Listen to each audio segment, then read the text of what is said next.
पिछले लेक्चर में हमने इलेक्ट्रिक पोटेंशियल के बारे में पढ़ा था। ठीक है, आज हम पढ़ेंगे कैपेसिटर। कैपेसिटर क्या होता है? Some electric device requires very high current. कुछ इलेक्ट्रिक डिवाइस होते हैं जिनको हाई करंट की आवश्यकता होती है। ठीक है, हाई करंट की आपकी रेंज क्या होती है?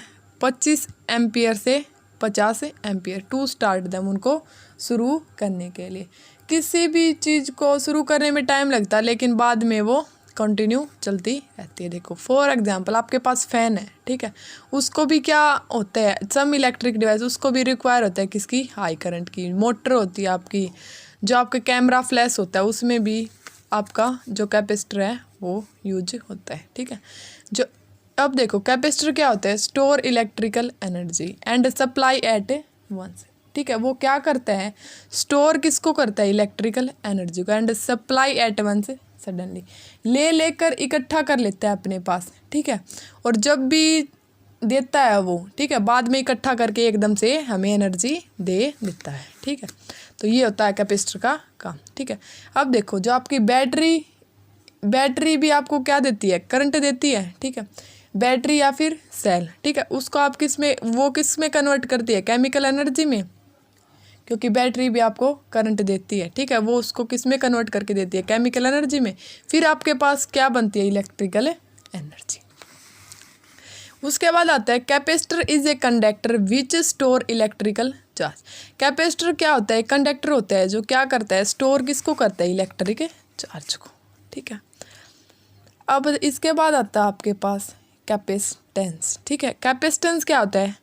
कैपेसिटेंस या फिर आप उसको कैपेसिटी भी बोल सकते हो। Ability to hold electrical energy या फिर इलेक्ट्रिकल चार्ज। ठीक है, ये क्या होता है? कैपेसिटेंस क्या होता है? Property of the capacitor. जो कैपेसिटर होता है उसकी प्रॉपर्टी होती है जो कैपेसिटेंस, या फिर आप उसको कैपेसिटी भी बोल सकते हो। ठीक है, प्रॉपर्टी ऑफ द कंडक्टर, ये क्या होता है? कंडक्टर की भी प्रॉपर्टी होता है। इसके अंदर कैपेसिटेंस के अंदर क्या होता है? इलेक्ट्रिक चार्ज को रख पाने की क्षमता होती है ना, उसको आप क्या बोलते हो? कैपेसिटेंस। ठीक है, इलेक्ट्रिक चार्ज जो कैपेसिटेंस रखता है, रखने की क्षमता जो रखता है, उसको आप क्या बोलते हो? कैपेसिटेंस। कैपेसिटेंस या फिर capacity. Ability to hold electrical energy या फिर इलेक्ट्रिक चार्ज, जो इलेक्ट्रिक चार्ज को रख पाने की क्षमता होती है उसको आप क्या बोलते हो? कैपेसिटेंस। ठीक है, कैपेसिटेंस आपका क्या होता है? Property of capacitor. ठीक है, या फिर प्रॉपर्टी ऑफ ए कंडक्टर। अब देखो जो आपका कैपेसिटेंस होता है वो क्या होता है? पोटेंशियल क्या होता है? वो डायरेक्टली प्रोपोर्शनल हो जाए किसकी? चार्ज की। ठीक है, तो पोटेंशियल को आप V से रिप्रेजेंट करते हो, जो आपका चार्ज होता है आप उसको Q से रिप्रेजेंट करते हो, तो Q is directly proportional, V भी लिख सकते हो। अब आपने क्या किया? इस प्रोपोर्शनलिटी कांस्टेंट की जगह आपने क्या यूज किया? C क्या आपके पास? Constant of a proportionality called capacitance. वैसे आपके पास क्या है? Constant of proportionality. ठीक है, लेकिन आप इसको क्या बोलते हो? कैपेसिटेंस। जो Q की वैल्यू आपके पास आएगी, अब प्रोपोर्शनलिटी कांस्टेंट का साइन चेंज करोगे, Q की वैल्यू आपके पास आएगी Q is equal to CV। C depend upon dimension of the conductor and property of the medium. जो ये C है ना कैपेसिटेंस, वो किसके ऊपर डिपेंड करेगा? डायमेंशन ऑफ द कंडक्टर और प्रॉपर्टी ऑफ द मीडियम। ये वाला C है, ये Q जो चार्ज है आपका और जो पोटेंशियल है उसके ऊपर डिपेंड नहीं करेगा। इसके बाद देखो यहाँ से C is equal to Q is equal to CV निकल के आ गया। ठीक है, यहाँ से आप क्या निकालोगे? अगर C की वैल्यू निकालोगे तो आपके पास क्या आ जाएगी? Q upon V। ठीक है, Q क्या है आपके पास? चार्ज, और जो आपका V है वो क्या है? पोटेंशियल। अब देखो जो कैपेसिटेंस होता है ना वो Q और V के क्या है? इंडिपेंडेंट है। फॉर एग्जाम्पल आपको पता है कि ओम्स लॉ क्या होता है? The potential is directly proportional to the current. ठीक है, अब आपने यहाँ पे क्या किया? इस प्रोपोर्शनलिटी कांस्टेंट का साइन चेंज किया। ठीक है, उसकी जगह आपने क्या यूज किया? R। V equal to IR आ गया। ठीक है, R क्या है आपके पास? प्रोपोर्शनलिटी कांस्टेंट है, लेकिन इसमें आप क्या यूज करे हो? Resistance. R is equal to V upon I। ये वाला जो रेजिस्टेंस है ना, ये भी क्या है? V और I के इंडिपेंडेंट है, मतलब R है वो V और I के ऊपर डिपेंड नहीं कर रहा। तो उसी तरह जो आपका कैपेसिटेंस है ना वो Q और V के ऊपर डिपेंड नहीं कर रहा, वो किसके ऊपर डिपेंड करेगा? मीडियम के ऊपर। ठीक है, अब कोई आपको ये बोल दे कि यूनिट ऑफ कैपेसिटेंस क्या होता है? देखो यूनिट ऑफ कैपेसिटेंस क्या होता है? कैपेसिटेंस को आप C से रिप्रेजेंट करते हो। यहाँ से जो कैपेसिटेंस आया आपका वो क्या निकला? C is equal to Q by V। ठीक है, तो यूनिट ऑफ कैपेसिटेंस देखो C is equal to Q by V आपके पास। ठीक है, जो चार्ज होता है उसकी यूनिट आपके पास क्या होती है? कूलम्ब है, ठीक है। और जो पोटेंशियल होता है उसकी यूनिट आपके पास क्या होती है, वोल्ट है, ठीक है। अब यहाँ से कूलाम को आप सी से रिप्रेजेंट करते हो और जो वोल्ट होती है उसको आप वी से रिप्रेजेंट करते हो, तो कूलाम पर वोल्ट हो गया, ठीक है। कैपेसिटेंस की यूनिट क्या आ गई, कूलाम पर वोल्ट, ठीक है। उसको आप फेराड भी बोल सकते हो, फेराड को आप कैपिटल एफ से रिप्रेजेंट करते हो। अब कोई आपको ये बोल दे कि 1 फेराड है ना वो किसके इक्वल होते हैं, तो 1 फेराड आपको क्या करना है, प्रूफ करना है। तो आप कैसे करोगे, आपने क्या लिया, 1 कूलाम चार्ज ले लिया, ठीक है, और 1 वोल्ट क्या ले लिया आपने, पोटेंशियल, ठीक है। स्मॉलर यूनिट ऑफ कैपेसिटेंस, ठीक है, जो स्मॉलर यूनिट होती है कैपेसिटेंस की वो क्या होती है आपके पास, माइक्रो फेराड, ठीक है। माइक्रो फेराड को आप ऐसे रिप्रेजेंट करते हो, म्यू होता है ये और एफ होता है, ठीक है। स्मॉलर यूनिट ऑफ कैपेसिटेंस, जो स्मॉल यूनिट होती है कैपेसिटेंस की वो क्या होती है, माइक्रो फेराड, ठीक है। 1 माइक्रो फेराड होता है वो किसके इक्वल होता है, 10⁻⁻6 फेराड, ठीक है। जो 1 नैनो फेराड होता है वो किसके इक्वल होता है, 10⁻⁻9 फेराड। नैनो मतलब कि इसकी पावर में कितनी आ गई, 9। 1 पिको फेराड, पिको फेराड में क्या आएंगे, 10⁻12 फेराड के इक्वल होता है। अब देखो इसके बाद आता है आपके पास डायमेंशन ऑफ द कैपेसिटेंस। जो कैपेसिटेंस होता है उसका आपका डायमेंशन क्या होता है, कैपेसिटेंस को आप कैसे रिप्रेजेंट करते हो, C = Q/V। Q क्या होता है आपके पास, चार्ज, V क्या होता है आपके पास, पोटेंशियल, ठीक है। अब यहाँ से आप ये भी लिख सकते हो कि आपका पोटेंशियल होता है वो क्या होता है, work done per unit charge. तो यहाँ से आपने जो पोटेंशियल आया आपका उसको आपने कैसे लिख दिया, Q/W/Q, ठीक है। यहाँ से आपका Q ऊपर जाएगा तो Q²/W हो जाएगा, ठीक है। जो Q होता है चार्ज होता है उसका जो डायमेंशन होता है आपके पास वो क्या होता है, AT, ठीक है। तो Q² है तो इसका क्या हो जाएगा, स्क्वायर हो जाएगा। जो वर्क डन होता है ना उसका आपका जो डायमेंशन फॉर्मूला आता है वो क्या आता है, m1L2T-2, ठीक है। तो यहाँ से आपका जो डायमेंशन फॉर्मूला निकलेगा, डायमेंशन निकलेगा वो क्या निकलेगा, ऊपर जाएगा तो -1 m-1, L ऊपर जाएगा तो -2, T⁻2 तो है ये ऊपर जाएगी तो क्या हो जाएगी 4, तो T⁻4, A⁻2, ठीक है। तो डायमेंशंस ऑफ कैपेसिटेंस क्या होता है, m-1 L-2 T⁻4 और A⁻2, ठीक है। इसके बाद आता है आपके पास स्फेरिकल कैपेसिटर। स्फेरिकल कैपेसिटर या फिर कंडक्टर भी बोल सकते हो आप इसको। स्फेरिकल कंडक्टर, इसके नाम से ही पता चल रहा होगा ये इसमें क्या होगा, एक स्फेयर होगा, ठीक है। आपने क्या लिया, एक सर्कल ले लिया, ठीक है, स्फेयर ले लिया। बाद में आपने क्या किया, उसके ऊपर आपने Q चार्ज क्या कर दिया, डिस्ट्रीब्यूट कर दिया, ठीक है। V क्या होगी इसकी, पोटेंशियल। अब आपको पता है कि we know that C = Q/V होता है। जो आपका कैपेसिटेंस होता है वो क्या होता है, चार्ज अपॉन पोटेंशियल। आपने पिछले लेक्चर में इलेक्ट्रिक पोटेंशियल निकाला था, वो क्या निकाला था, V = KQ/R। Electric potential at A point निकाला था, उसकी वैल्यू आपके पास आई थी KQ/R। तो यहाँ से पोटेंशियल की वैल्यू क्या निकल के आ गई, KQ/R, ठीक है। अब इक्वेशन 1 में आप क्या पुट करोगे, वैल्यू ऑफ V की वैल्यू पुट करोगे तो C की वैल्यू आपके पास क्या आ जाएगी, Q/KQ/R। Q से Q आपका कैंसिल हो जाएगा, आपके पास क्या बच जाएगा, R/K।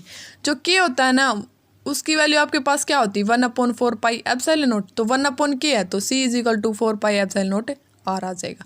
ये क्या होता है आपका स्फेरिकल कैपेसिटर का फॉर्मूला, ठीक है।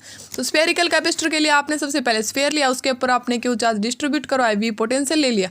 C = क्या होता है आपके पास, Q/V। Q क्या होता है, चार्ज, V क्या होता है, पोटेंशियल। आपने पिछले लेक्चर में इलेक्ट्रिक पोटेंशियल एट पॉइंट पे निकाला था, वो क्या निकाला था, V = KQ/R। इक्वेशन 1 में आपने क्या पुट की, V की वैल्यू पुट की, आपके पास C की वैल्यू क्या आ गई, 4πε0। बाद में आपने K की वैल्यू पुट की, C की वैल्यू क्या आ गई आपके पास है 4πε0R। ये क्या निकल के आया आपका जो फॉर्मूला स्फेरिकल कैपेसिटर का। अब जो आपका कैपेसिटेंस है वो डिपेंड अपॉन किसके ऊपर डिपेंड करेगा, R के ऊपर। जो स्फेरिकल कैपेसिटर होता है ये किसके ऊपर डिपेंड करेगा, R के ऊपर। Capacitance depend upon medium ε0। जो कैपेसिटेंस है वो डिपेंड किसके ऊपर करेगा, ε0 जो मीडियम है उसके ऊपर भी। Capacitance does not depend upon charge and potential. जो कैपेसिटेंस होता है ना वो चार्ज और पोटेंशियल के ऊपर डिपेंड नहीं करता, क्योंकि इसमें चार्ज की भी कोई टर्म यूज नहीं हुई और पोटेंशियल की भी यूज नहीं हुई। तो जो कैपेसिटेंस है वो किसके ऊपर डिपेंड करता है, डायमेंशन के ऊपर, और जो कैपेसिटेंस डिपेंड करता है मीडियम के ऊपर, ठीक है। अब आप अगर इसको CGS सिस्टम में लिखोगे तो C = R आ जाएगा आपके पास, 4πε0 की जगह आपके पास 1 आ जाएगा, C = R, ठीक है। अब करते हैं energy stored in a capacitor. Energy stored in a capacitor. अब देखो उसके अंदर आपके पास क्या आता है, a capacitor is charge certain amount of work is to be done. आपका कैपेसिटर क्या हो जाए, आपके पास चार्ज हो जाए, ठीक है। Certain amount of work is to be done, तो सर्टेन अमाउंट में वो क्या कर देगा, काम करेगा। This work is stored as potential energy of the capacitor. जो वर्क डन होगा वो स्टोर क्या करेगा, potential energy of the capacitor, ठीक है। अब देखो क्यू क्या है आपका, चार्ज ऑन प्लेट्स। जो क्यू आप यूज करोगे वो क्या करोगे, चार्ज आप जो प्लेट्स पे यूज करोगे वो। कैपेसिटर एट एनी पॉइंट, ठीक है। कैपेसिटर का पॉइंट एट एनी पॉइंट के ऊपर क्या वैल्यू होती है, देखो सी इज इक्वल टू क्या होता है आपका, क्यू बाई वी। यहाँ से अगर आप वी की वैल्यू निकालोगे पोटेंशियल की, वो क्या आ जाएगी, क्यू अपॉन सी, ठीक है। Small amount of work done, आप क्या यूज़ करोगे, energy stored in a capacitor में small amount of work done, वो आपने यूज़ किया D W. Small amount of charge, small amount में चार्ज आपने यूज़ किया, वो क्या यूज़ किया, डी क्यू, ठीक है। यहाँ से देखो d Q to the capacitor, d W की वैल्यू क्या आ गई, डी क्यू इंटू वी। क्यों आई, क्योंकि जो पोटेंशियल होता है ना वो क्या होता है आपका, वर्क डन अपॉन चार्ज। तो आप वर्क डन निकालोगे तो क्या आ जाएगा, चार्ज इंटू पोटेंशियल, ठीक है। आप स्मॉल वर्क डन यूज करे, स्मॉल चार्ज यूज करे तो d W is equal to d Q into V, ठीक है। बाद में आपने क्या किया, D W is equal to d Q into V की जगह ये वाली वैल्यू पुट कर दी, क्यू बाई सी, ठीक है। अब देखो total amount of work done Q charge to the capacitor. अब आपने किसका निकाल रहे हो आप, वर्क डन, जो स्मॉल वर्क डन है और स्मॉल चार्ज का यूज करके। अगर आपको total amount of work done निकालना हो तो आप क्या करोगे, इस इक्वेशन का इंटीग्रेशन कर दोगे, ठीक है। डी डब्ल्यू का इंटीग्रेशन करोगे तो आपके पास क्या आ जाएगा, W. Integration of the limit क्या पुट करोगे, 0 से क्यू तक, तो Q by C into d Q, ठीक है। 1 बाई सी कॉन्स्टेंट है वो बाहर आ जाएगा, क्यू बाई सी का क्या हो जाएगा, क्यू स्क्वायर बाई 2, ठीक है। लिमिट पुट क्या कर रहे हैं आपको, 0 से क्यू तक। अब देखो जो वर्क डन की वैल्यू निकलेगी आपके पास वो क्या निकलेगी, work done is equal to 1 by C Q square by 2, limit क्या पुट करनी है, 0 से क्यू तक। तो W is equal to 1 by C, एक बार आपने क्यू यूज की लिमिट आपकी तो क्यू स्क्वायर बाई 2, एक बार 0 पुट की -0, तो यहाँ से आपका वर्क डन निकला वो क्या निकला, क्यू स्क्वायर बाई 2c, ठीक है। This work is done the potential energy of the capacitor. जो आपका वर्क डन निकला है वो क्या आपकी potential energy of the capacitor, ठीक है। पोटेंशियल एनर्जी को आप किससे रिप्रेजेंट करते हो, यू से। इसको W is equal to Q square by 2c को आप ये भी लिख सकते हो कि जो this work is done is the potential energy of the capacitor. जो आपका वर्क डन निकला है वो किसके इक्वल है, potential energy of the capacitor के।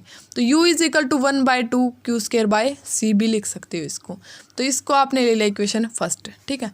वी नो दैट, आपको ये पता है कि जो कैपेसिटेंस होता है c इज इक्वल टू क्या होता है आपका, q बाई वी।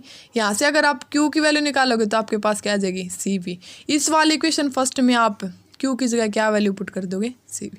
यू की वैल्यू क्या निकलेगी, 1 by 2 C square V square upon C, C से सी एक कैंसिल हो जाएगा।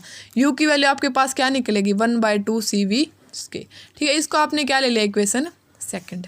अब u is equal to 1 by 2 C V into V, C V square है ना, तो सी वी तो आपने लिख लिया, वी स्क्वायर को आपने वी इंटू वी लिख लिया, तो सी वी इंटू वी, ठीक है। वी नो दैट, आपको पता है कि जो क्यू है वो किसके इक्वल है, सी वी। तो सी वी की जगह आप क्या पुट कर दोगे, क्यू। यू की वैल्यू आपके पास क्या आ जाएगी, 1 बाई 2 क्यू इंटू वी, ठीक है। इसके बाद आता है आपका